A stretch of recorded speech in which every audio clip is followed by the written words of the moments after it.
morning. Can you please take your seats?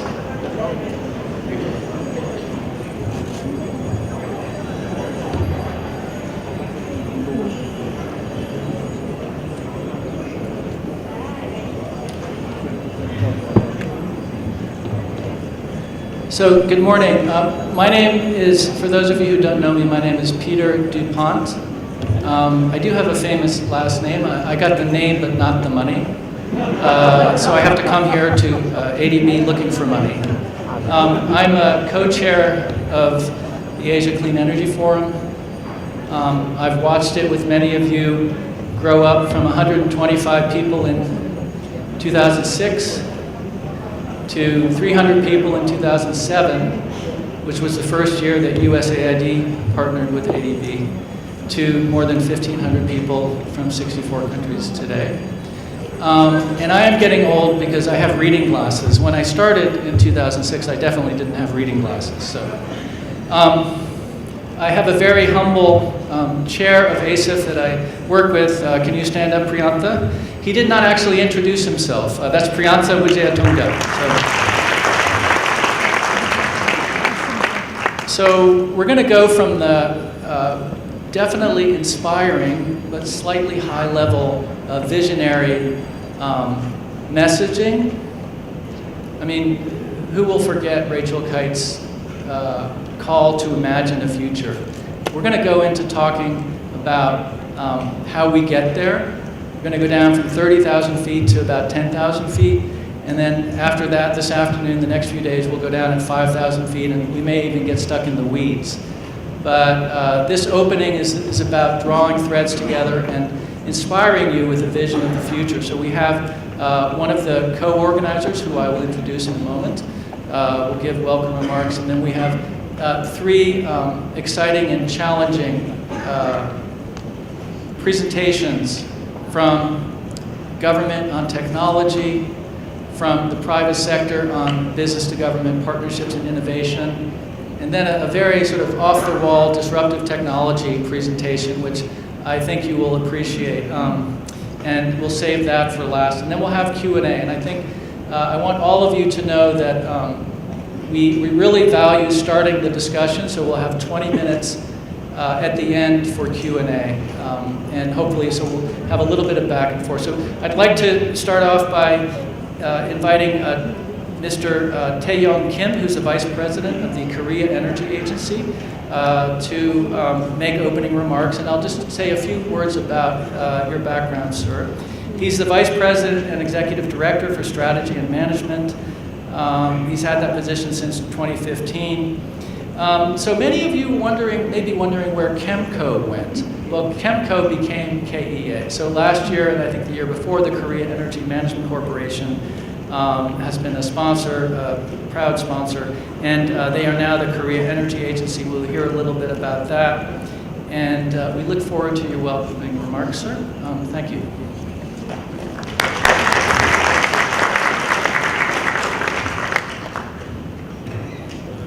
Thank you, Mr. Tilton.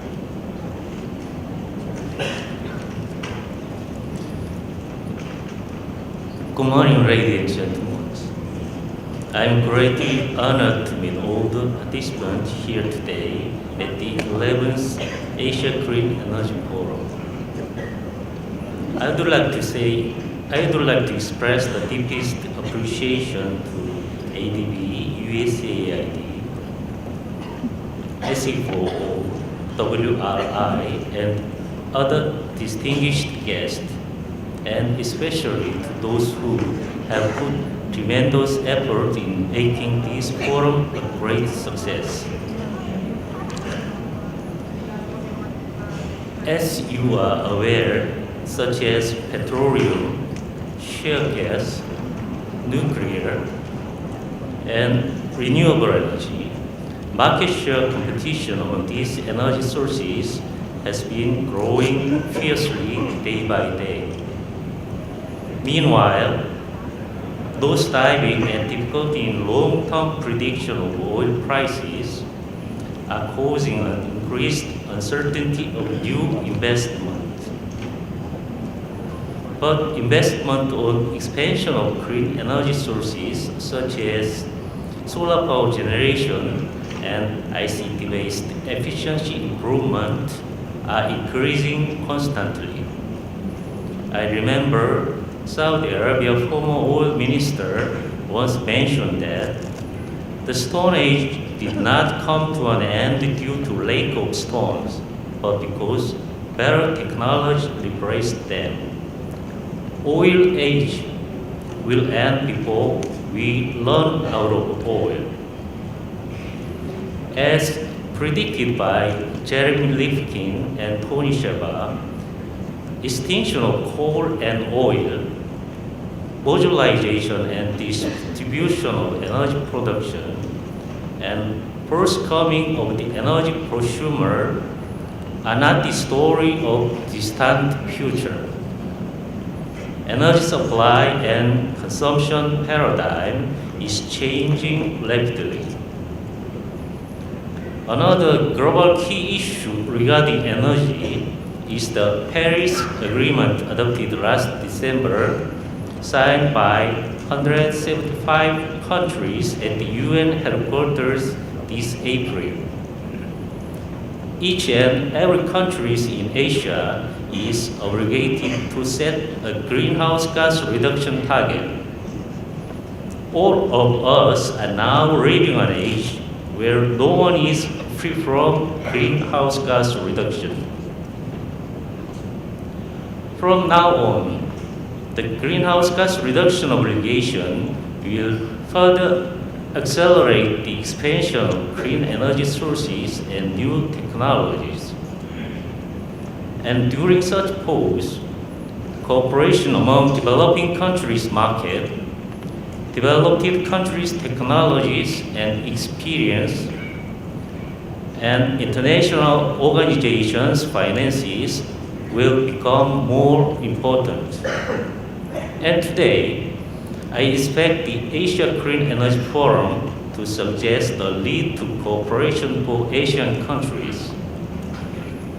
For past 36 years, Korea Energy Agency, KEA, has been the operating body of Korea's energy policies and also has been readily responding to energy environment changes. Korea has also experienced problems such as low efficiency facilities, methodologies, and lack of operational awareness, and still continue to put effort in solving these issues. KEA is well aware of the need to share Korea's experience with the Asian countries. We hope to contribute in the development of Asia Clean Energy Forum through further enhancing our cooperation with partners. Lastly, I'm without a doubt that this year's Asia Clean Energy Forum will contribute to a sustainable growth of Asia through inspecting current status of our clean energy policies, technologies, and industries, and seeking for a way forward. I sincerely welcome all the distinguished guests here today and wish you have meaningful time here during the forum. Thank you. Thank you very much.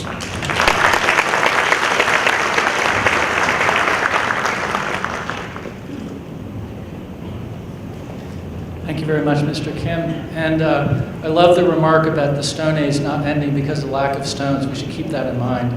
There will continue to be oil and gas for many years. So next I'd like to provide a brief introduction to the following speaker, Mr. Makoto Watanabe.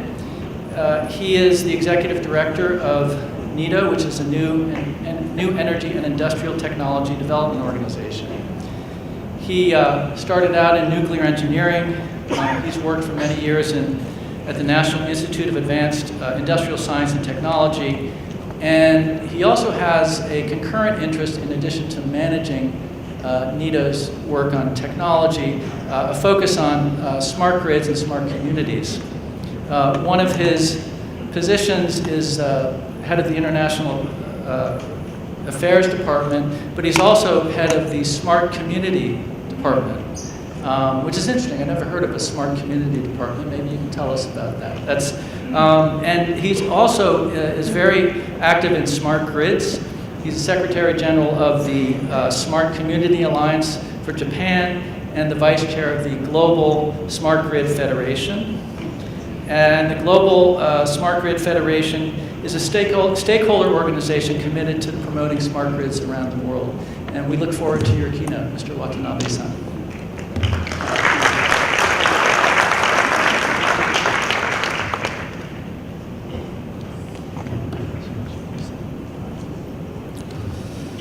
Thank you very much, Mr. Peter Dupont. Ladies and gentlemen, I am Makoto Watanabe of the New Energy and Industrial Technology Organization, or NEDO. I am the Executive Director in charge of NEDO's International Affairs Department. On behalf of NEDO, I'd like to convey my appreciation to the Asian Development Bank for giving me the opportunity to make a presentation before everyone here today.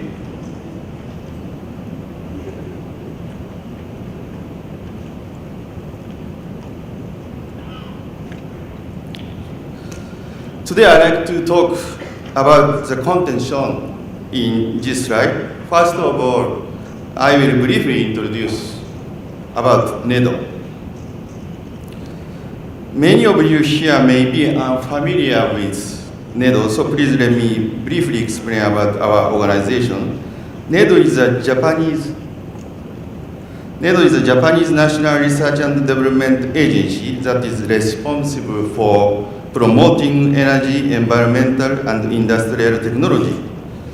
It was established in 1980 and is now one of the largest R&D funding and management organizations in Japan. NEDO carries out technology development and demonstration projects by coordinating the efforts of industry, academia, and government. NEDO has about 900 personnel, most of whom work at our headquarters in Kawasaki, near Tokyo, Japan. NEDO's budget is approximately 129.8 billion yen, which is equivalent to 55 billion Philippine pesos. This is the budget for the 2016 fiscal year. As you can see on this slide, NEDO has 6 overseas offices. You can see our Kawasaki headquarters in the center of this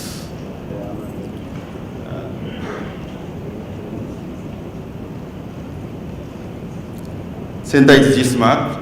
We currently have offices in Washington, D.C., Silicon Valley, Paris, Bangkok, Beijing, and New Delhi. As many of you already know, at COP21 last year in Paris, many countries, including Japan, agreed to a long-term goal of limiting global warming to 2 degrees Celsius above pre-industrial temperatures, and also making efforts to limit the temperature increase to 1.5 degrees Celsius. Prime Minister Shinzo Abe has expressed that research and development of innovative technology is the key to both climate control and economic growth. In relation to this, NEDO has been carrying out innovative activities and will continue to take part in such activities that will contribute to the efforts made at COP. Now I'd like to introduce you to some of our activities. NEDO is carrying out many overseas demonstration projects, but this slide shows our current demonstration project in Asia. Next, I will introduce some of our ongoing and past demonstration projects. Please take a look at this slide. This project was a demonstration of bioethanol production from cassava pulp, and it was carried out from 2012 through November of last year in Thailand. The project aimed to increase the production of bioethanol as a stable energy supply from cassava pulp or tapioca residue by using high temperature fermenting yeast developed in a NEDO domestic project. Since the project just ended in November of last year, there is still no practical dissemination of result. However, with the cooperation with the National Innovation Agency of Thailand, NEDO's counterpart in the project, business negotiations are being carried out. On the next slide, you can see a photo of the site for the model project for coke dry quenching in China. By quenching and cooling red hot coke or steamed coal, which is about 10,000 degrees Celsius, using circulating gas instead of conventional water. This technology recovers heat and reduces the diffusion of air pollutant. It has been sometimes since project completion, but the technology has been utilized more than 70 times in China. By installing such technologies used in this demonstration project, we have achieved the reduction of greenhouse gases emission about 10 million tons per year, and the reduction of the energy conservation effect approximately 4 million kiloliters per year. We believe that this demonstration project has contributed to improvement of the air pollution problem in China. This slide shows the MOU signing ceremony for the demonstration project for optimal control technology on Energy Center for Steel Plant, which just started last month. In this project, we will install an energy center which will centrally manage a large amount of energy in a steel plant so as to conserve energy and optimize system operation.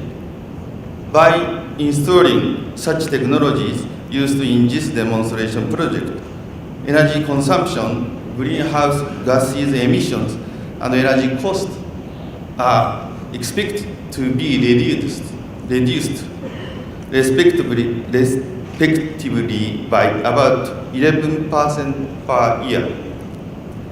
The MOU for this project was just signed on April 28th. We will soon begin the system design work, and we believe the technology will be a possible solution for India's growing energy demand.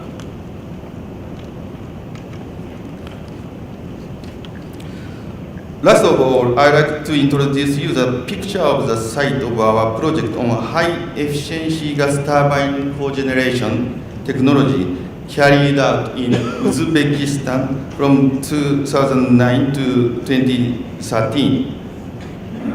In this project, we installed a high-efficiency gas turbine and cogeneration facility at the Tashkent heating power plant, which supplies both electricity and hot water for heating systems and other uses in the area. As a result of the demonstration project, we reduced overall fuel consumption and effectively utilized the existing facilities. We also increased the amount of power generation by using gas turbine exhaust heat and reduced loss caused by the existing heat power plant, which uses natural gas, which we have achieved about 21% reduction in fuel usage as a result. Since the population is growing rapidly, especially in Tashkent. This is becoming an issue. It is thus necessary to find a way to cope with consumer demand, the reliability of electric power, and heat supply capacity. We are proud of ourselves for continuous work after the demonstration project to solve such problems.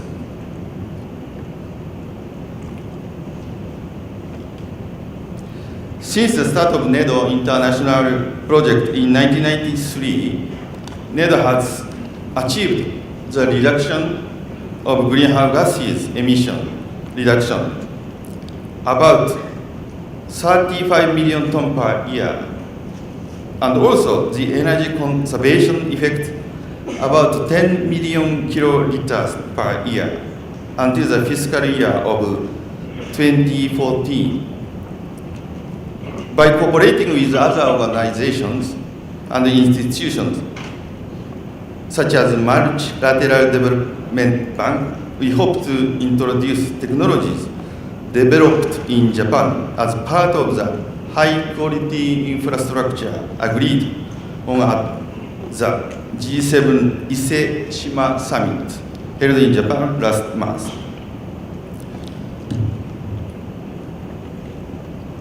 NEDO not only carries out demonstration projects, but also promotes domestic and international dissemination of smart communities through the Japan Smart Community Alliance, or JSCA. We believe that smart community technology will be one of the solutions to solve such problems as how to realize a low-carbon society and how to maintain a network having a wide distribution of power, and how to change the mindset of today's energy consumers regarding energy, the environment, and power use. Also, in order to share knowledge and experience related to smart grids with experts around the world, we cooperate with organizations such as International Smart Grid Action Network, ISCA, a Global Smart Grid Federation, GSGF, and Smart Grid Interoperability Panel to promote the standardization of smart grids to accelerate communication between policy, technology, and stakeholders globally.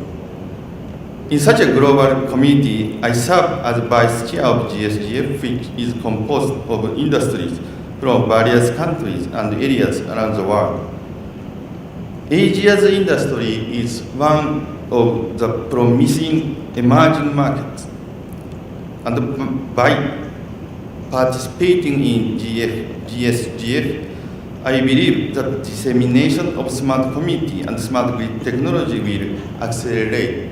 Therefore, I am encouraging Asian stakeholders to participate.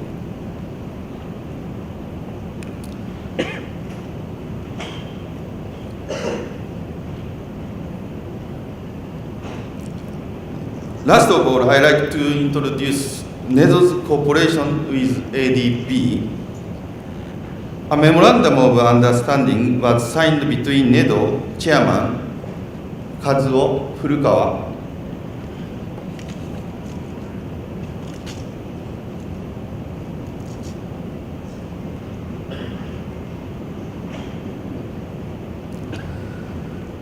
and the former ADB President Mr.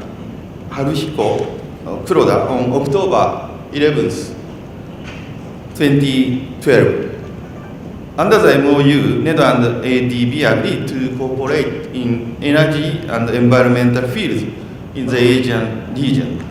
In cooperation with ADB, NEDO will promote the dissemination of renewable energy technologies, which has been demonstrated through its project in Asian countries, where markets are expected to rapidly expand, thereby contributing to the resolution of global energy and environmental issues.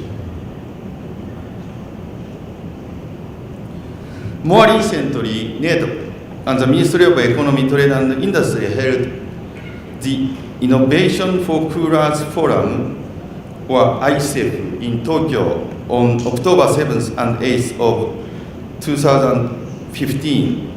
ICEF is the energy and environmental equivalent of the Davos meeting and brings together world-class scientists, policymakers, and business leaders to solve global warming issues through the acceleration of innovation in the energy and environmental areas. We invited ADB President Mr. Nakao to attend last year, and he participated in the plenary session. For your information, this year ICEF will be on October 5th and 6th. Also in March of this year, we invited Dr. Yonpin Zai of ADB to give a keynote speech at an ISGAN workshop. I'd like to thank ADB again for giving me the opportunity to make a presentation at this ACEF. This is a positive result of the good cooperation between ADB and NEDO, and we hope our relationship will continue in the future. Thank you for your kind attention. Thank you very much.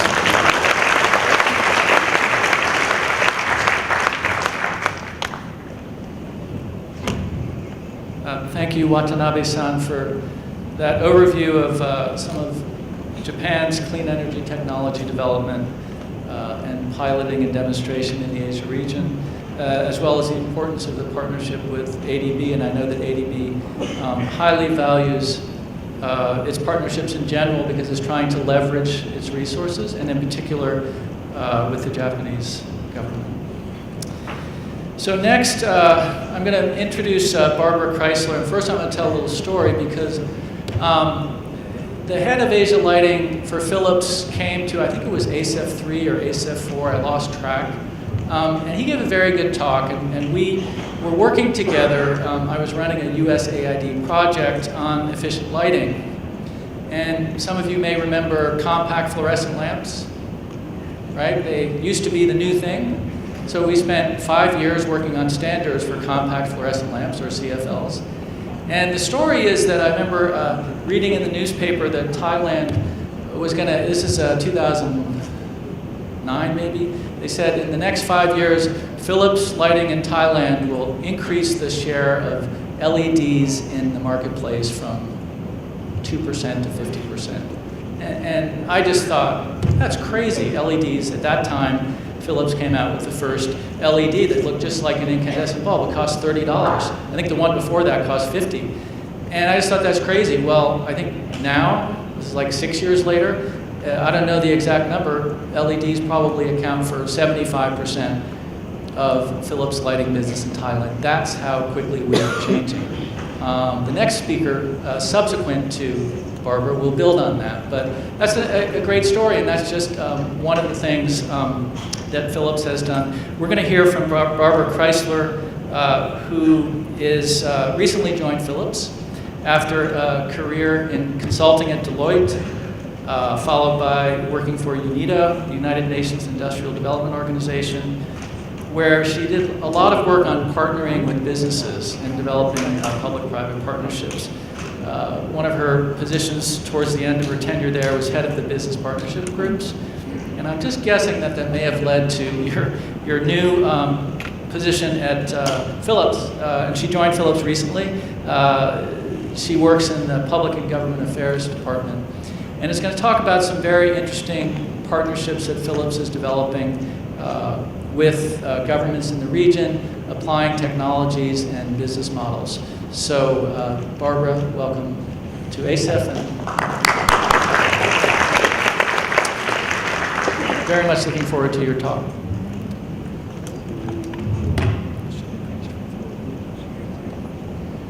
Thank you very much, Peter, for that nice introduction. Good morning, ladies and gentlemen. It is really a pleasure to be here today. It's my first time at ACEF, and I've already joined yesterday and some of the very interesting workshops that have taken place. And I'm inspired by the conversations, and I look forward to continuing the discussions. I would like to take you today through my presentation by starting what Peter had already mentioned, that my career allowed me to look at climate change from two angles, actually. First of all, from a developmental perspective, because I've been working at the UN for the last 15 years, and recently also looking at climate change from a business perspective or a business opportunity. So looking at, they told me that there would be a here. Looking at the developmental angle, this is where I would like to start. I've been working at UNIDO mostly in sub-Saharan Africa, and I've been seeing climate change affecting people as we speak. This is not something about a gloomy future, but this is something that is happening right now. In the last couple of years, I've been working to address some of the systemic challenges such as climate change, food security, or environmental degradation by joining hands with the private sector. Because clearly, no single agency, no single actor, no single government can address these challenges by themselves. This has to go hand in hand as a concerted effort. And as Secretary General Ban Ki-moon has repeatedly said, public-private partnerships hold the key to achieving the Sustainable Development Goals. So at Philips now, where I've recently joined, we are making pledges to challenge ourselves and to challenge the business sector at large to become more ambitious. The agreements reached in Paris have truly been a turning point for a more sustainable and low-carbon future. But now we need to move from paper to practice, ladies and gentlemen. And I assume, like some of you might actually fear that the paper that all these agreements were written on might not be worth the paper that they were written on, simply because we are not moving fast enough. Ladies and gentlemen, we want action. We want to make sure that the Paris agreements are within reach. And I would like to show you now in the next 15 minutes or so how the lighting industry can contribute to achieving the targets of Paris. Before that, however, I would like to put things into context. Look at this picture. This is a family, the family Boersma from the Netherlands. This picture was taken in 1891. And this family had just been introduced to the first revolution in mass electrical appliances, which was the invention of the electric or artificial light. And this changed absolutely everything. This changed the way the world that we are living in today, and this changed the way that we as humans are interacting with each other.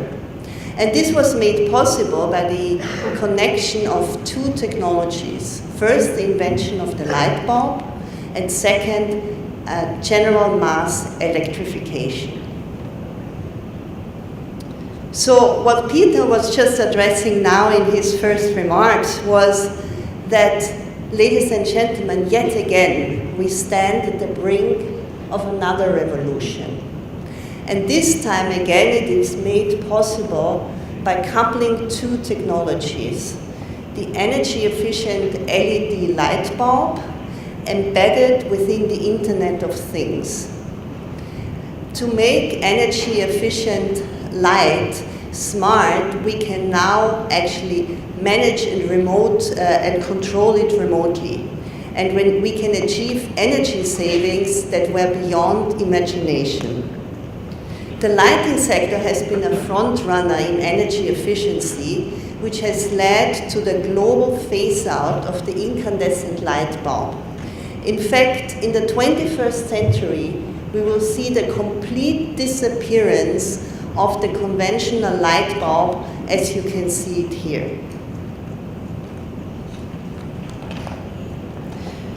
So while there have never been more exciting times to be in the lighting industry, there have also never been more challenging ones. We are facing some mega trends today that will have severe impacts on the planet in the future. One of them is population growth. We know that there will be another 2 billion people added to the planet by 2050. Another one is urbanization. 2/3 of all people will actually live in cities by 2050. And thirdly, there is a tremendous growth in the middle class, and by 2050 we'll see another 3 billion people added to the middle class. So we don't need a crystal ball to know that this will have severe impact on the resources and the environmental challenges that our planet is facing.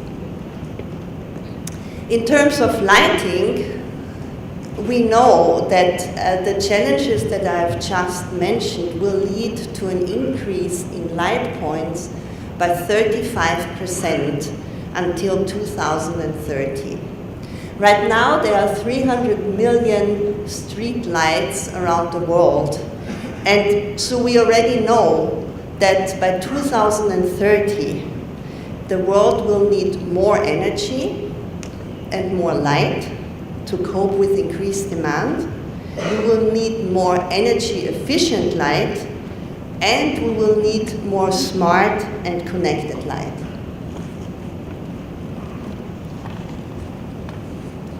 The good news is, ladies and gentlemen, that all of this is possible with the existing technologies.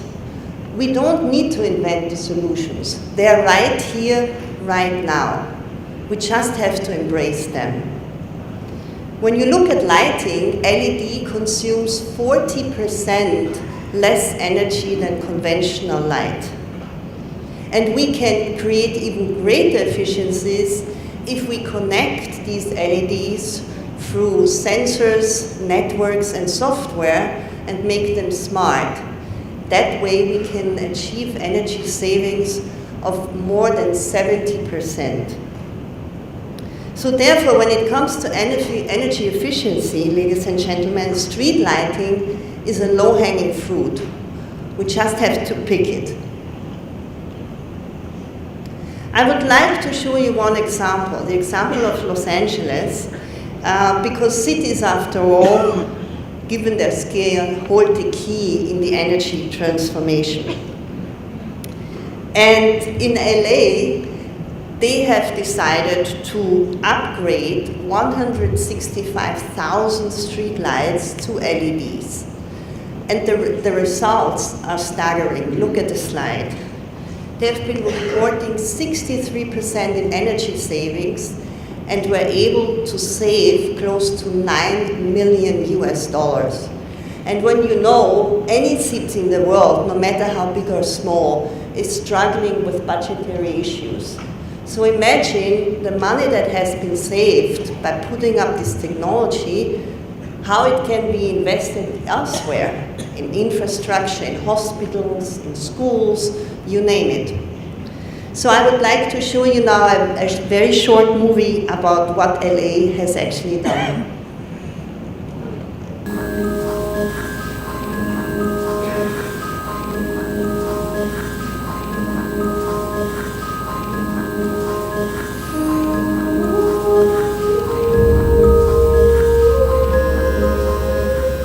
Making the city of Los Angeles a livable city is something that has been one of the highest priorities. Streetlights play a huge role for people at night. It just makes people feel a lot safer.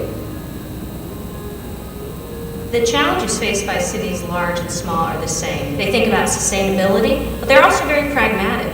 Their cities need to be beautiful, livable, safe, and they have to address change in the context of shrinking budgets. They have to do more with less.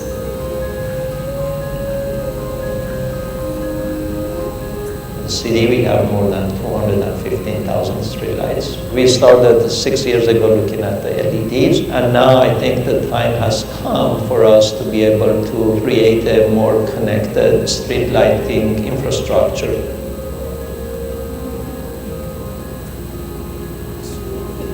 This is the very first project in the world where we are using the City Touch connector node. The connector node can simply be clicked onto any fixture from any manufacturer in the market. And this instantaneously takes that device and makes it a remotely manageable device. City Touch is a mobile chip technology. It's simply a plug-and-play solution, allowing for instant identification of a light point within a system, and also instant commissioning, cutting commissioning time for the city crews from days to minutes, literally.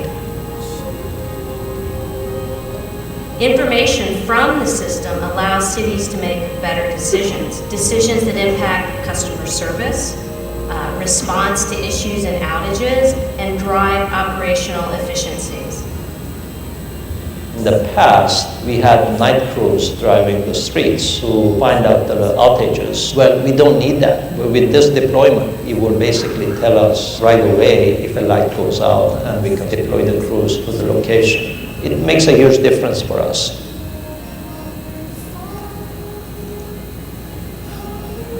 Connected street lighting allows street lighting poles to become very interactive to match what is going on in the surroundings. It's the right level of light when needed and where needed. Savings can be achieved up to 70% or more. Smart city applications will make the city of Los Angeles more of a sustainable, livable city. It's an exciting time for lighting systems in general, and we're thrilled to be in a leading position in that space. Future public lighting is going to be all about digitizing the entire workflows of our customers. What I love is that we're no longer talking about functional light only. We're talking about delivering value to cities and our customers, value beyond pure illumination.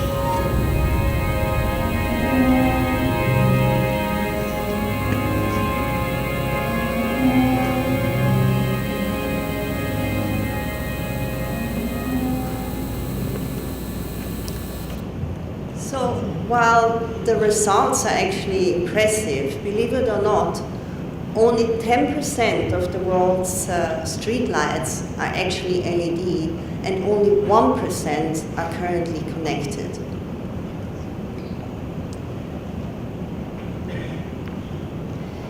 What we can do, ladies and gentlemen, is that we can use the technology that is already available, and with that we can double the rate of energy efficiency improvements from currently 1.5% to 3% per year.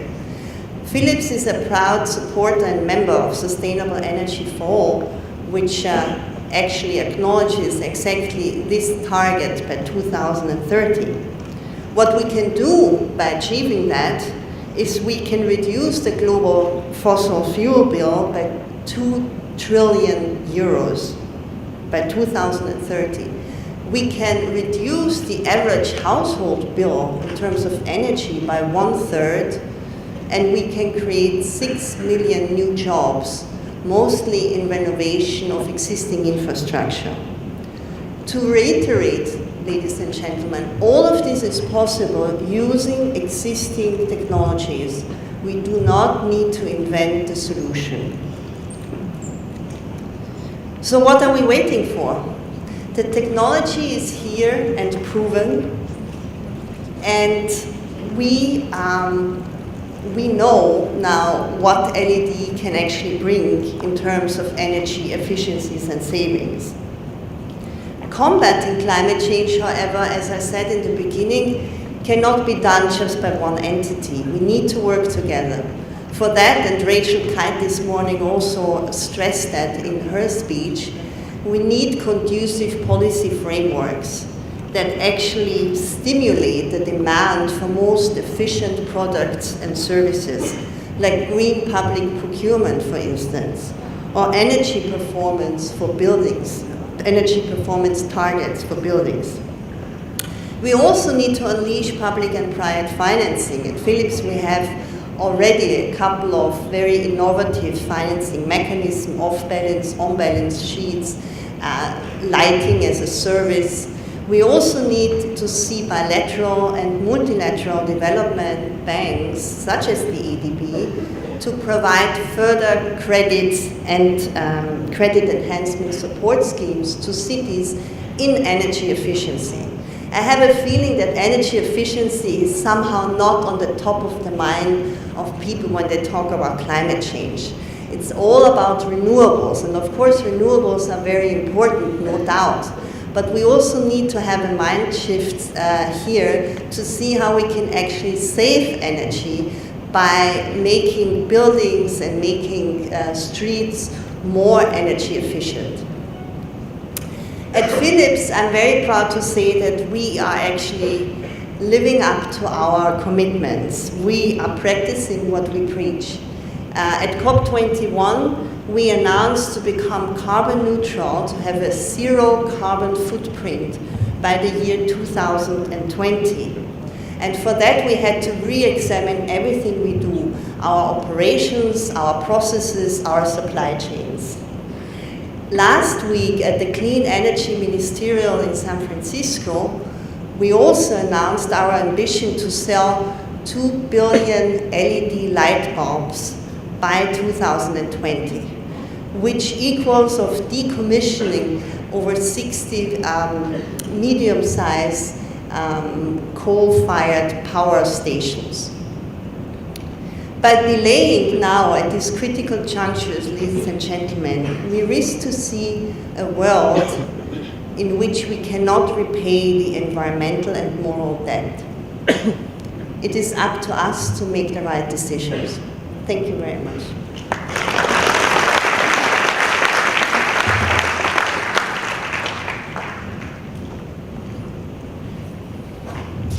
So thank you, Barbara.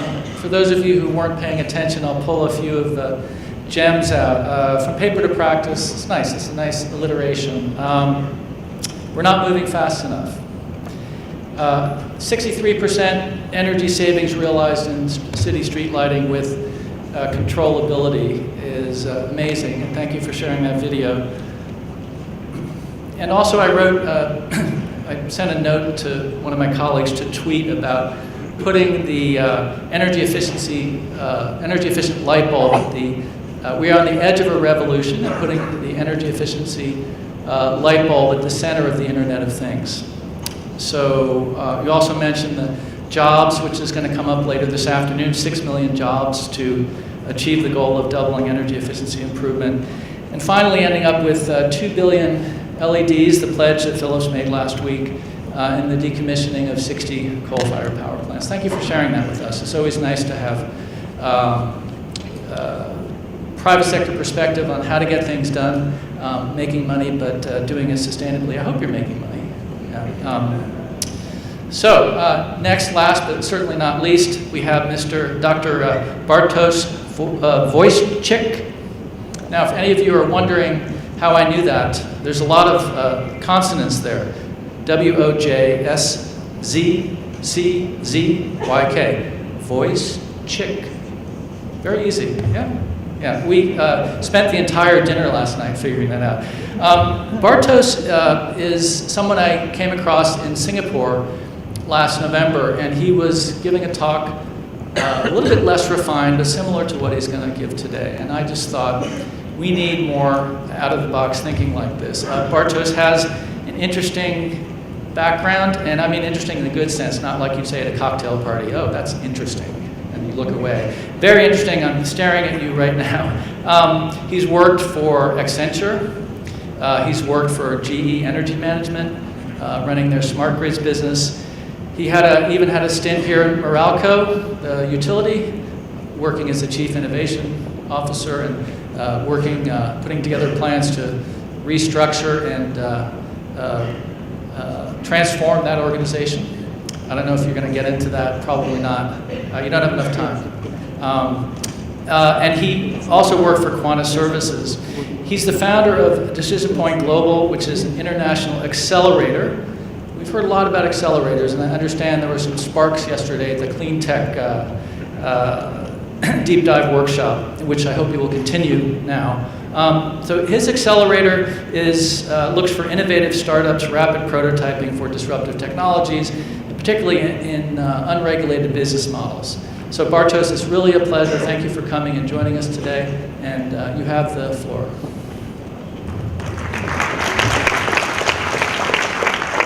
I hope you can hear me. I prefer to stand here rather than behind the podium.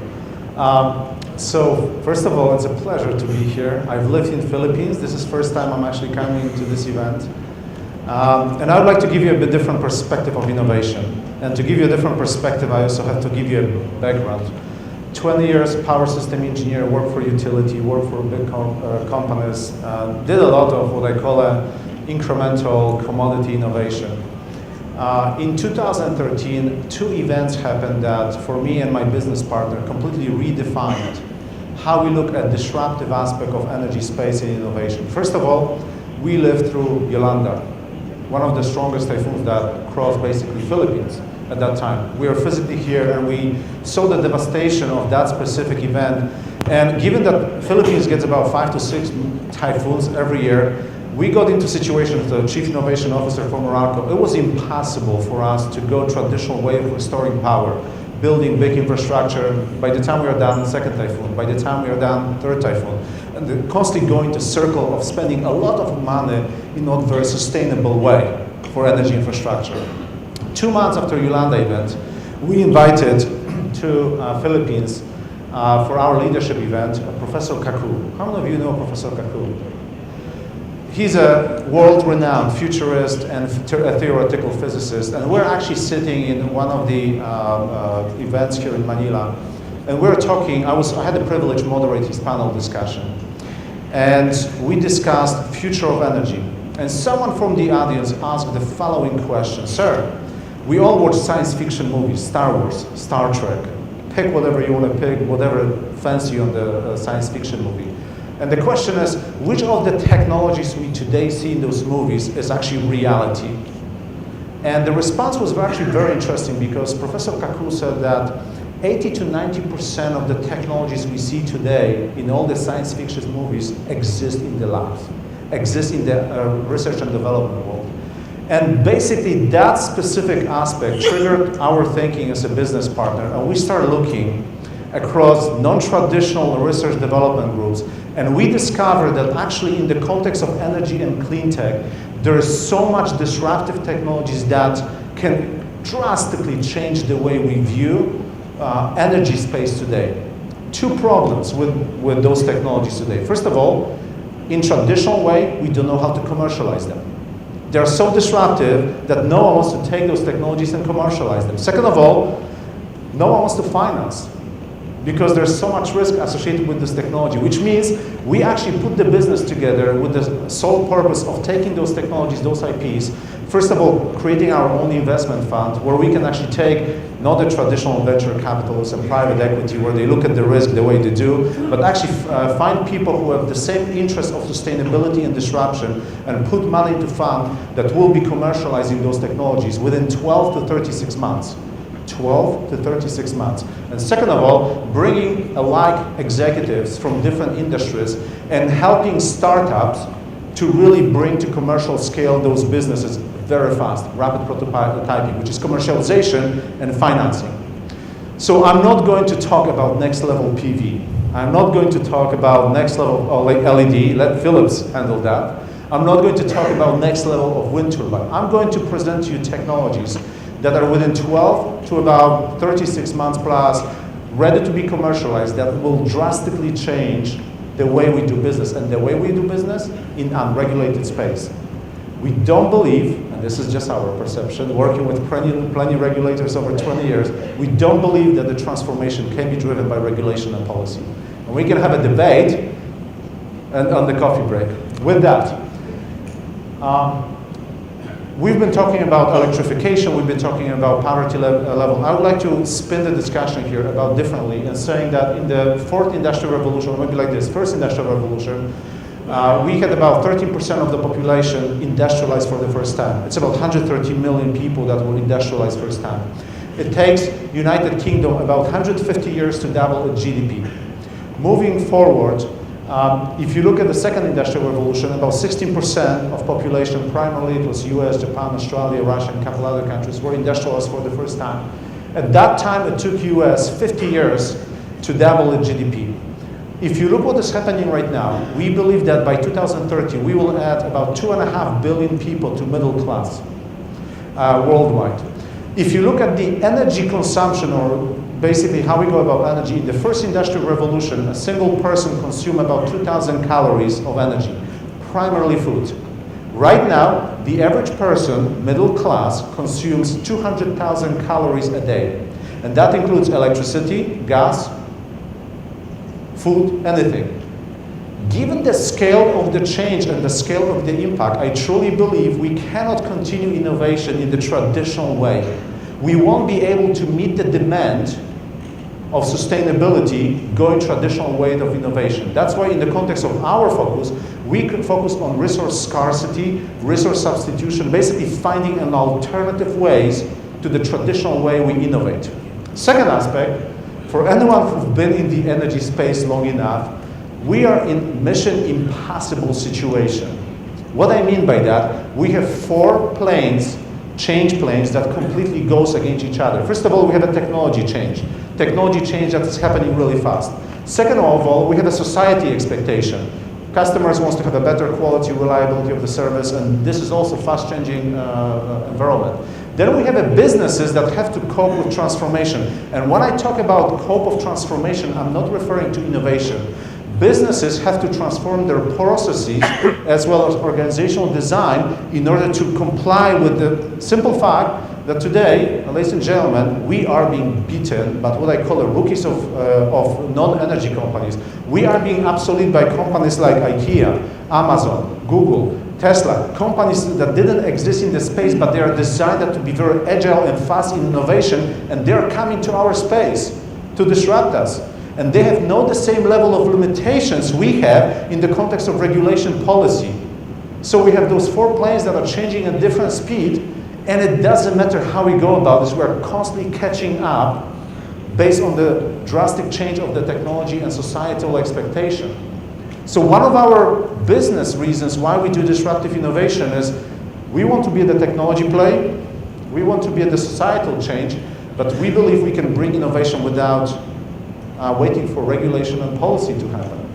That's why Peter said we are very creative of developing what we call an alternative space, unregulated business space, where we go and we deploy the technologies without waiting for next policy, next renewable portfolio standards, next efficiency targets.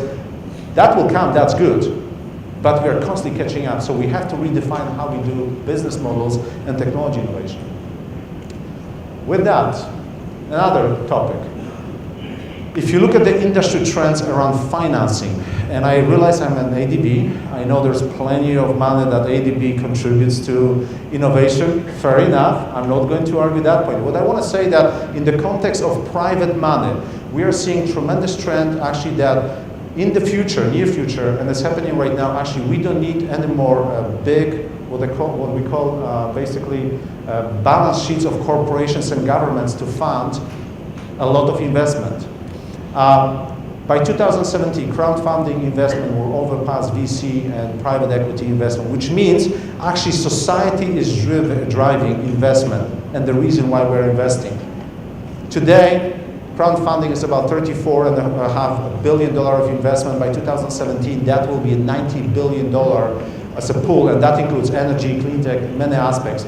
That means the society is basically dictating how fast we move through the investment that they're willing to put in the corporations.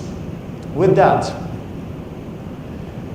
there are 2 major trends that we are involved. One is the overall disruptive technologies, and for us, the way we look at the market verticals, disruptive technology has to address energy, water, agriculture, health, and education at large. And also what we are seeing that there's a separate market trend. It's what is called a shared collaborative economy. What it means that right now, basically society is localizing its supply and demand. It needs to be connected in the context of services, goods and services, anyone, anywhere, at any given time, and also goes into transactive type-based energy, which means actually creating a platforms that we can exchange goods and services on the local basis. We don't have much time today to talk about this business model that is evolving in the industry, but I can tell you today there are utilities that are actually creating an Amazon of energy business model to replace 100% of infrastructure business model. Gartner predicts that by 2020, the largest energy company by market cap will not own any asset on the generation and network side. It will be purely a service business. Discussion for another topic. Now, let's talk about disruptive technology because that's the most exciting part of this. I'm not here to convince you. I'm not here to be liked. I'm just telling you what we are doing. And we can have a separate debate if you agree or disagree with that. But again, the reason I did this kind of setting the context because we believe that there's a lot of disruptive technologies that is necessary to change fundamentally how we deliver service. So this is just a snapshot. We have about 36 companies and IPs in our portfolio. This is just a snapshot of a few of them. Well, first one, Nikola Tesla. Not a new concept.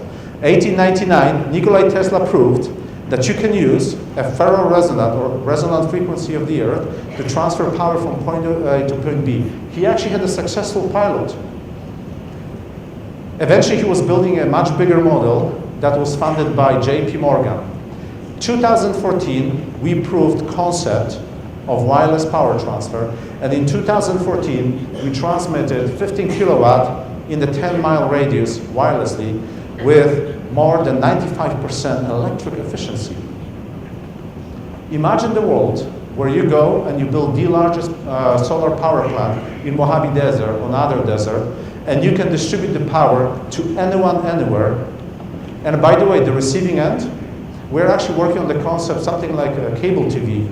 You go to your house, you have a cable TV box, and you have a card that you input to the cable TV box, and that specific card tells you that you're a customer and you have a service, and you purchase electricity the same way you purchase a cable TV. You want to move from one place to the other? You don't have to subscribe to a new retailer. You simply take your module, you go somewhere else, you plug into the cable TV somewhere else, and you're using the same electricity. First project, commercialization project we hope to do in the next 24 to 36 months. We want to prove we can replace high voltage DC link between two islands with wireless power transfer. It's a reality, ladies and gentlemen. Now, you may argue with me, of course, policy, regulation. There are so many obstacles we'll have along the way.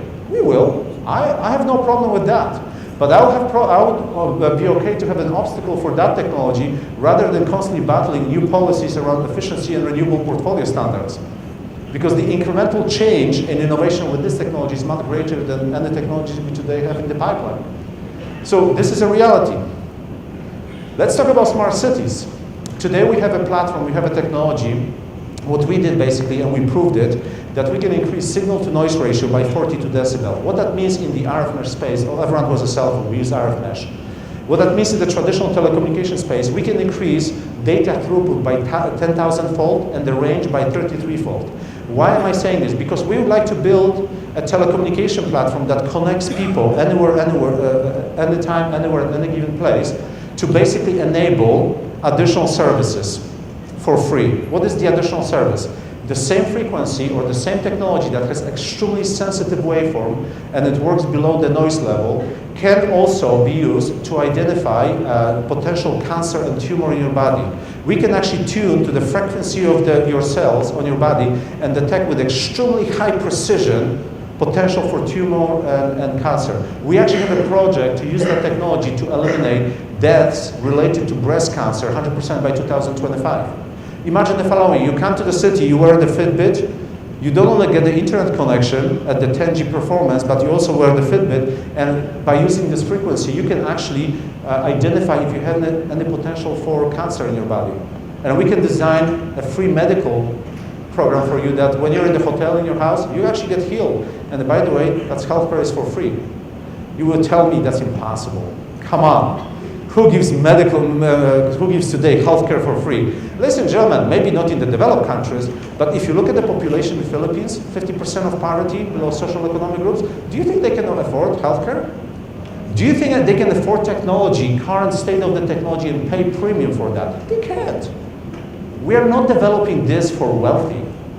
We are developing for everyone else who will never have the opportunity to get out of the poverty and experience completely different life, basically life experience around health, around education, around being connected to goods and services. That's another technology. By the way, Singapore probably will be one of the first cities will be working as an umbrella of that technology. We all talk energy storage, and I'm saying why? Why energy storage? This is so old discussion of energy storage. We actually have technology that we can, it's called energy tower. We can take a water sprinkle from the top, create 50 miles per hour downdraft, and basically create loop system and generate power 24/7 renewable without energy storage. And we can deliver that at 2 to 3 cents a kilowatt hour. Now, here's the beautiful situation. I mentioned to you we believe in the next level solution. We can actually combine this technology with 2 additional technologies, with the water desalination process and also agriculture. We have a technology in agriculture side that from the same square footage of the growth, we can generate 8 times more crop, 3 times faster. So by putting agriculture, water desalination, and energy storage, this energy tower, actually I can deliver electricity for free. Now, for utilities sitting here in this room, yes, you hear me right. Now, it's up to you to figure out what you do with that, not up to me how you deliver this to market. Again, this is a technology that actually first project we'll be doing in South Africa for this specific technology. Let's take this farther.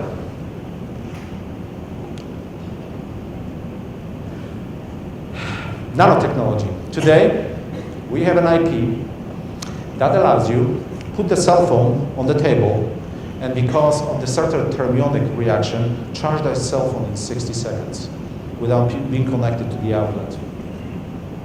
Today we have a technology that you can spray any wall, any surface, and that specific material captures not sun, just light, and converts this with 30% efficiency into energy. Today we have a technology that we can print on the material, any material, this, anything, on one side photovoltaic, on the other side energy storage. What it means, I can actually in the next few years design the building that will self-generate and source electricity, and I don't even need to be connected to the grid. Now, for all the power system engineers here, it will be reliable and secure. Don't worry about that. Don't worry about that. We'll figure out how to provide reliable and power security. No, we don't have to be connected to the grid, which means we can actually design the entire building that is self-sustainable, not because I put a panel and energy storage, but because we designed the property of the material to behave in a certain way. This specific innovation came from the military defense system, and we're right now trying to bring it to the commercial world of us, all of us. Now, how many of you believe in smart metering? That's a tricky question. Don't be afraid. Don't be afraid. One of the value propositions for smart metering in the world is if someone doesn't pay for electricity, disconnect them. And I'm saying, wow, you pay $1 billion to have automatic connect and disconnect. And I'm saying, why? Why am I going to invest in it? By the way, I've done plenty of smart meters in my life. Please don't misunderstand me. Okay, I work for utilities, but my point is we're bringing different mindset. Instead of disconnecting someone who cannot pay for electricity, let's create a social responsible platform that if I live in Washington State, I live in Seattle, Washington State, if I see someone in Philippines who really cannot afford to pay for electricity, instead of being disconnected, instead of disconnecting refrigerator, instead of disconnecting lights, instead of inability to work on the laptop, kids for school, I will donate my money or kilowatt hour from anywhere in the world to the person who cannot afford to pay for commodity service. And forget spending billions of dollars on very expensive smart metering infrastructure for that specific space. Now, coal. Let's spice up the discussion here. I know there's so many people who want to retire coal power plants. And I'm saying, yes, we need to really be sustainable. We need to be very conscious on CO2. My point is, according to different statistics, there's about $1 trillion plus that in the coal power plants is a stranded asset if we decide to retire all of them. And I'm saying instead of retiring coal power plants, let's find alternative solution. Now, CCS is one of them. And I'll park this, I'm not going to argue that technology. But I'm saying we actually have access, we actually have developed a biomass fuel that gives you the same energy content like coal. It's waterproof, which means you don't have to worry about content of water drying, etc. And for every ton of coal replaced, it gives you 80% reduction of CO2 emission. And beautiful part is, you don't have to do any retrofit to the coal power plant. How about that? And this is technology that exists today. We're actually talking to Japan, I cannot disclose who, to actually be the first adopter of this technology for coal power plants. Canada, the same thing. Ireland, the same thing. Disruptive. Disruptive at the fraction of the cost. Disruptive in the affordable manner. And almost done. Basically, this is another concept why we're going through the disruptive world and what we do. Because gentlemen, ladies and gentlemen, 8 out of 10 startups in the energy space fails within 3 to 5 years. If you look at the Fortune 500 businesses, 1955 to 2014, 88 of businesses that existed in Fortune 500 market in 1955 don't exist today. Which means we can live in the denial. We can debate about denial. Reality is you either disrupt or be disrupted. And size doesn't matter anymore. And for those who would like to, in the break time, argue with me, which is okay, I would like to quote Sir Arthur Clarke. Every revolutionary idea seems to evoke 3 stages of reaction that may be summarized in 3 phases. It's completely impossible. You're nuts. You're crazy. Second stage, it is possible, but it's not worth doing it. I remember a discussion about solars for many years. Well, it's cool, but I don't think it's ever going to pan out. And the third one is, I said it was a good idea all along, so why to bother? With that, thank you very much.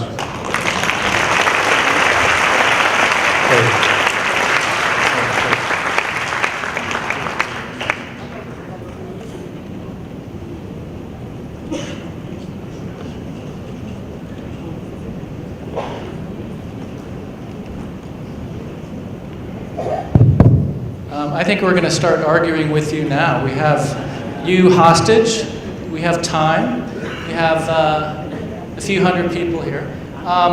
So we wanted to make sure to give you some time. It's nice to have a little back and forth with the participants. So I would ask you to line up at the mics and introduce yourself, please. And if you have a comment, that's great, but please keep it less than 30 seconds or I will cut you off. And then any questions. So we have about 20 minutes. The only thing standing between you and lunch is your questions. So I'm sure there, yes, please stand up and come to the mic, please. Thank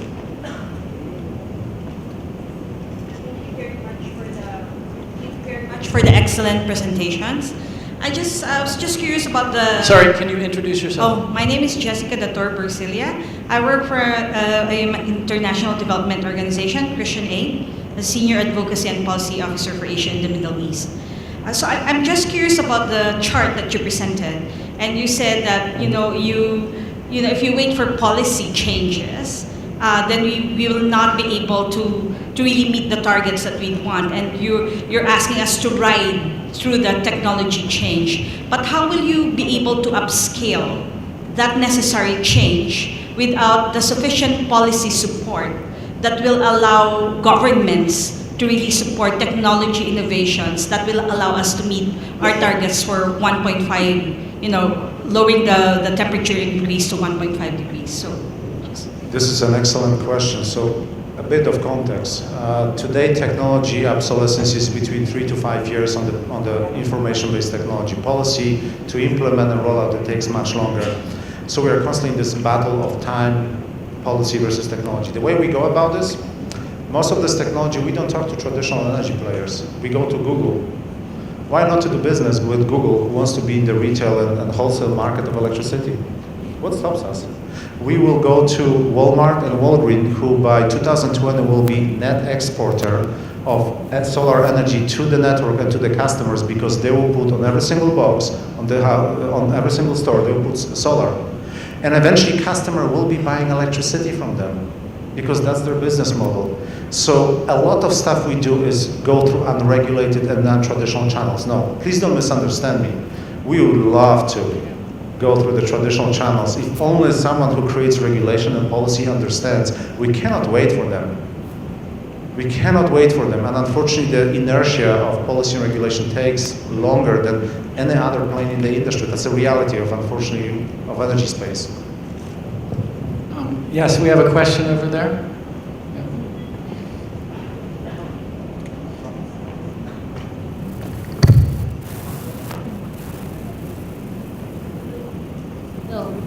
Hello, yes. Sorry. I'm Maya Nazarine from the NGO Forum on EDB. It's a network of CSO organizations, civil and social organizations in Asia, including project-affected communities of ADB projects. So thank you for all the insights. We've heard the business perspective, and thank you for this opportunity to, I hope, the perspective of the CSO is welcome in this platform. Yes, this is part of our reflection in the first panel because there was no chance for us to speak. And hearing the business perspective, we would like to share this statement that we've made. Being completely aware of the climate crisis, the ADB continues to espouse its support to dirty energy sources, including coal and large hydropower projects. The Jamshoro Power Generation Project in Pakistan, Naga Coal Power Plant in the Philippines, Tatamundra Coal Plant in India, Tanawan West Seti Dam projects in Nepal, Citarum Dam in Indonesia are all well-documented examples of ADB projects that destroy the environment and people's rights. They're still being invested up to the very moment. Today we are witness to unprecedented increases in the cost of electricity, making it less and less accessible to the poor. The delegation providing electricity as a basic social service to the private sector clearly failed to deliver critical development outcomes for Asia's poor, but succeeded in feeding the energy demands of TNCs and MNCs along ADB's precious economic corridors, which are either placed in ecologically or politically fragile zones. Take, for example, the Tuta project in Afghanistan, where there was a 3-day protest with city closure of the Hazara minorities. We often speak of energy, increasing energy demands, but we think these are not reflective of the needs of underserved communities. We note that ADB financing for clean energy rose to 2.4 billion. It's a welcome move. However, this is merely a small amount compared to the rest of its energy lending portfolio. The renewable energy portfolio for off-grid and mini-grid renewable energy is only at 7.5%. When are we going? So the question is, when are we going to go 100% renewable? Okay, can I stop you there and just have a brief conversation between me and you? We really appreciate that. One more. Can we just stop there for a second? Because if you just listen to me, none of us are from ADB. We respect what you're saying, and I did waive the 30-second guideline. We will highlight in the newsletter. We send out a newsletter to about 4,000 people every day.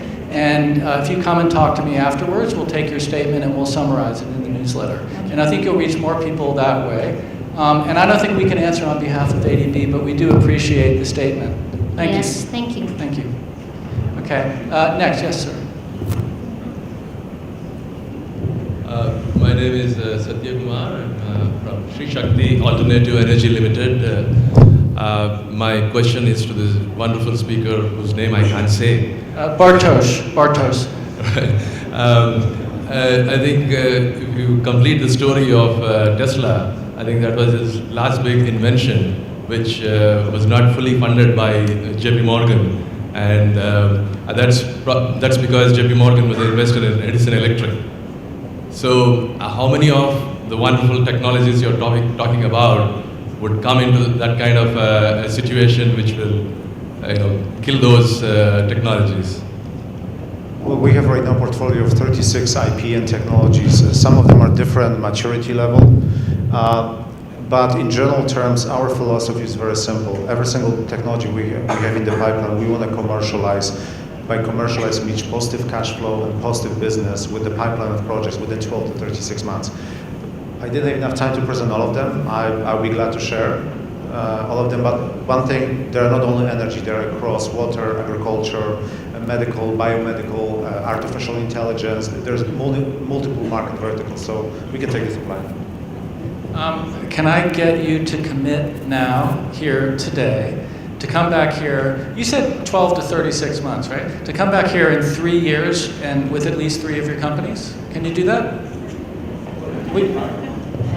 So I'll make commitment in Polish if you don't mind.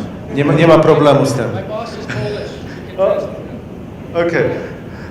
We would love to come back in the next year or years after to actually present. We have actually one business as we speak, we are commercializing in Singapore, and we'll have a first product in the next 6 months. So yes, we would love to arrange something like this.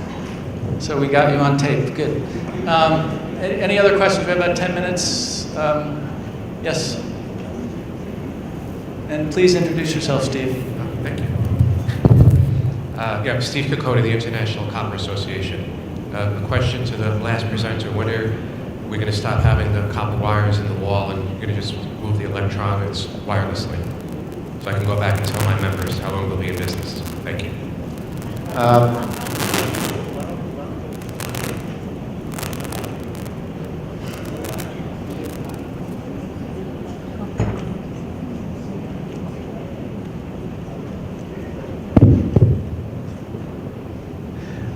I didn't have time to talk about, there are actually startups today that go with the Wi-Fi based power supply in the houses.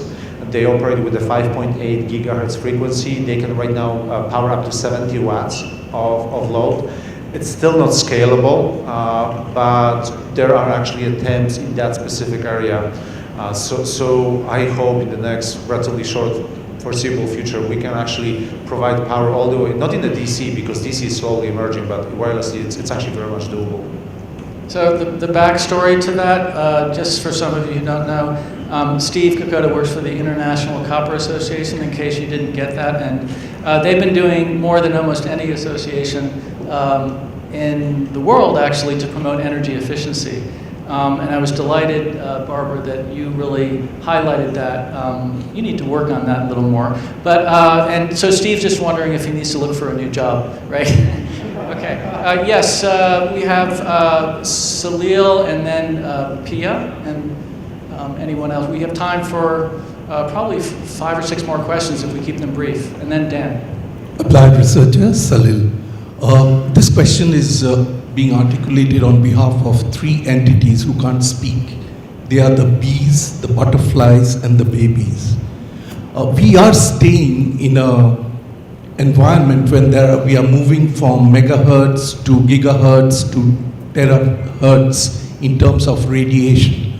All these wireless disruptions, are they sustainable? Is there any impact on health?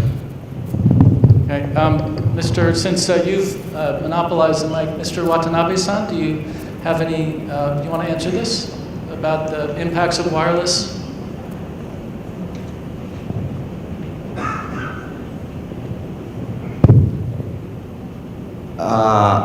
Maybe I don't know the exact answer to you. I'm not a specialist about wireless health impact. But in my understanding,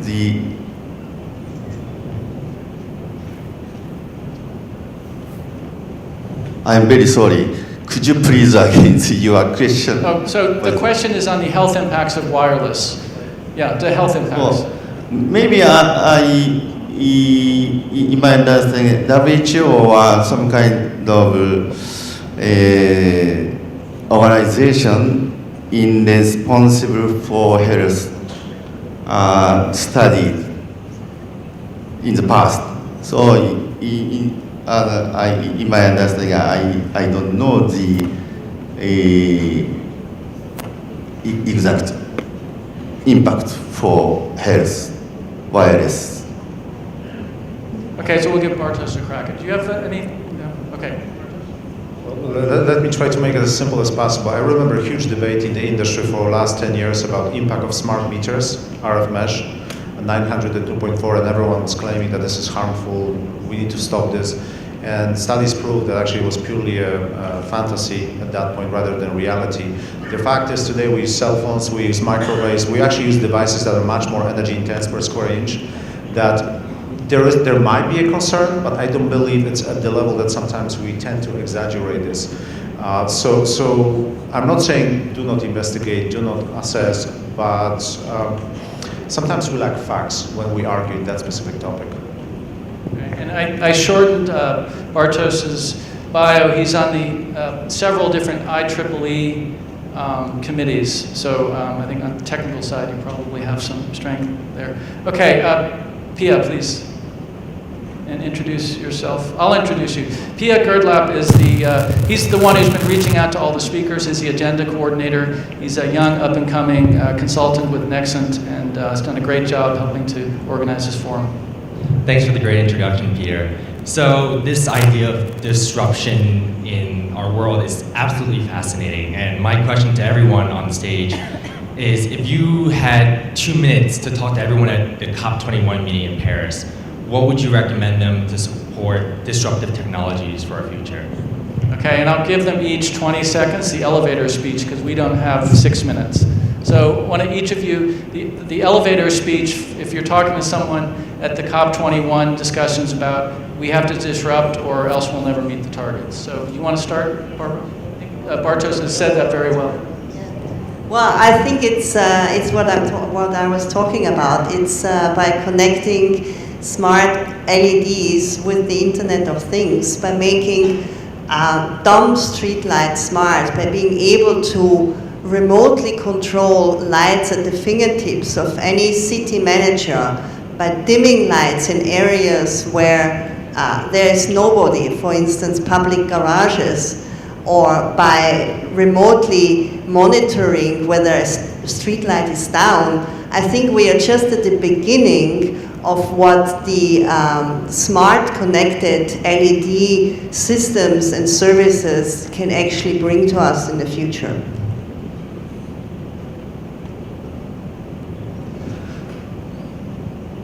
Thank you for your question. And so as for the technology in the future to mitigate CO2 emissions, we have maybe a lot of example. I think one of them is Ms. Barbara explained some kind of smart grid or smart community. So smart community means smart community. We don't have exact definition about smart community, but smart community includes the smart grid concept and includes the heat supplying or transportation. So smart community technology is also one of the technology to mitigate the CO2 emission. And in addition to that, the CCS, of course, PV wind power generation, so renewable energy. So we have a lot of paths to get to the goal of Paris Agreement, I think. And I think what Watanabe-san is saying is important because both Bartosz and Barbara gave a very sort of a technology-focused and business model-focused approach, whereas the idea of a smart community is actually a system-integrated approach. I'm not saying you don't do integrated thinking, I'm just saying that the approach you talked about was breakthrough technologies. So we have time for 2 more questions, and then I'm going to, okay, we'll take 3. The 3 gentlemen there, Dan and the gentleman at the end, and we'll start with Mr. E.E., Tom Dreesen. So you know my name, and I'm with EPS Capital Corps, and it's a question that I've just realized is a huge barrier in the marketplace related to street lighting. So Barbara, I'm going to ask you the question. We're using City Touch, and we've done a big project, and we've seen it in Indonesia. The big gap we have is that the technology is working, but your technology is at the light fixture. The problem is the meters are not there. The meters are at the circuit level, and the problem we're seeing is the savings are being achieved, but they're not being realized by the city because the utility is not recognizing the savings. It's good. Your technology is really good for managing, but until such time, in my opinion, as it is linked to and used by the same meter by the utility, we're going to have a huge barrier because the big gap in the marketplace is financing these municipalities. They don't have the funding. We can do the savings, but it's got to be based on savings that they can realize, not that can be shown technically speaking. So wondering what Philip says, if you are aware of that gap, and if so, how are you addressing it? Well, I suggest you attend this afternoon session because I will be actually talking about the project in Indonesia, and I will refer to that in greater detail then. But I think what the smart technologies are actually also helping is to see how we can, what energy usage we can actually, how we can measure energy per streetlight pole. And this is something that up until now has not been possible, and with this new technology it will be. But please, let's discuss that further this afternoon or offline if you like.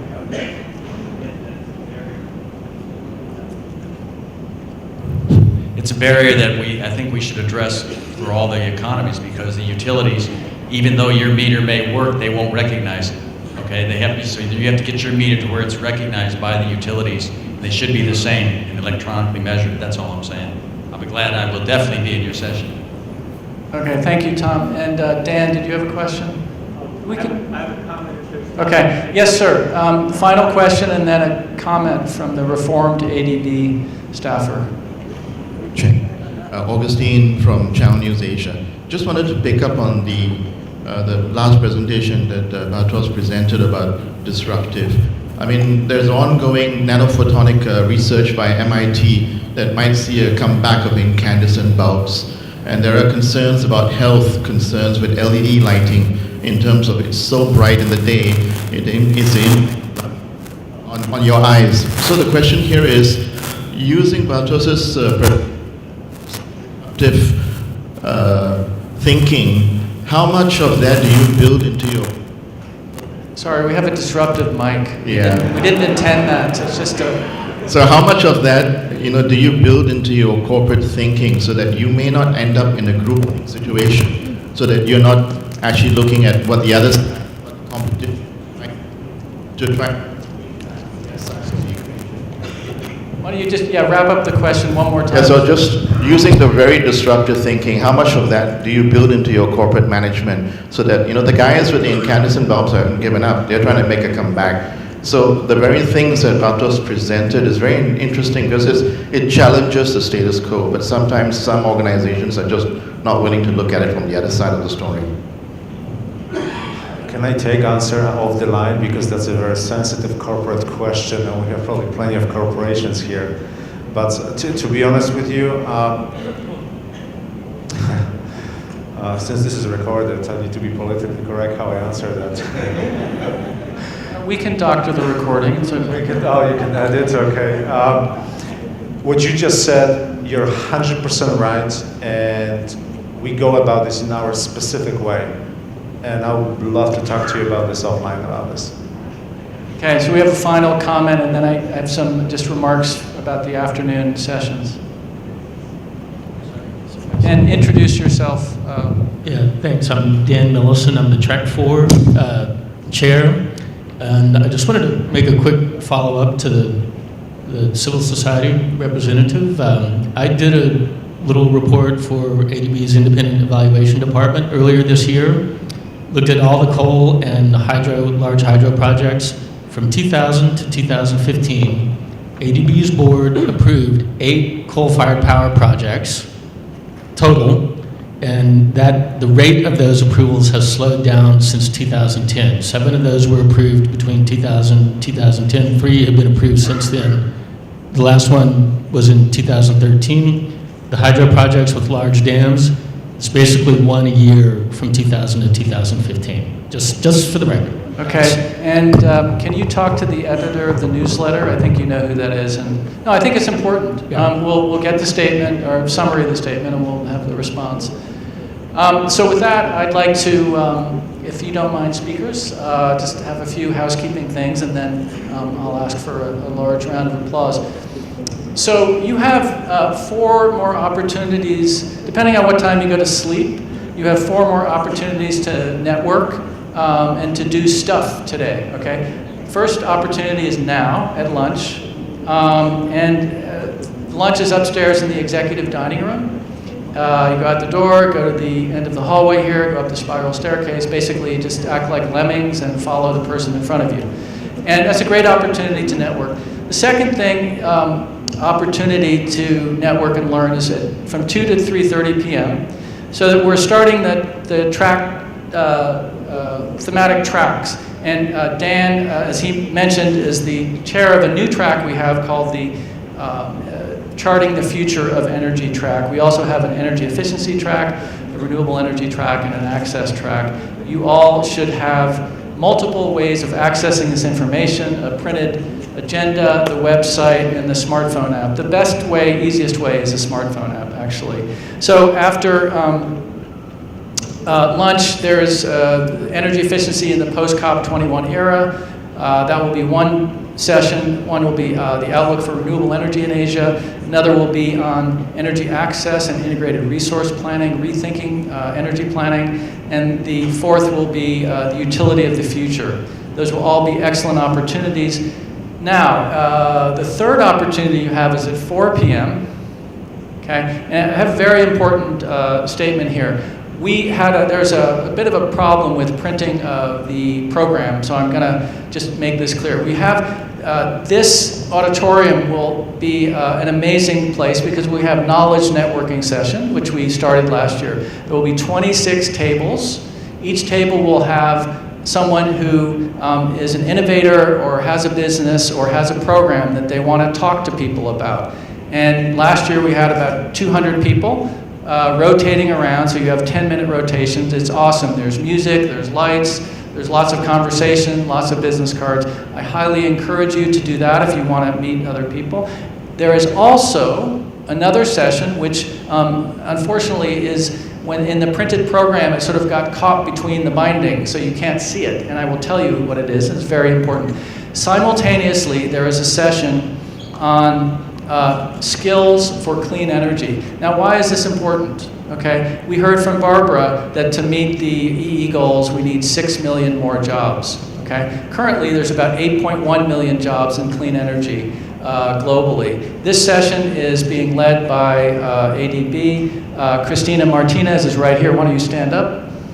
And I told her I'd give her a free advertisement because we sort of botched up the printing, and we apologize about that. But if you want to hear about not how clean energy is going to create jobs, but about how skill development will improve clean energy, go to the multifunction hall, and that's in the new wing over there. That'll be awesome too. So you have 2 great opportunities there. And then you take a little break, maybe 30 minutes, and then we have the reception, again, upstairs, drinks. Eat, drink, be merry. Oh, sorry. Thank you. I'm corrected. The cafeteria downstairs. I guess there's so many people that we have to have it, which is you go out here, go to the spiral staircase, take a left, walk down the hallway, and there's a large cafeteria.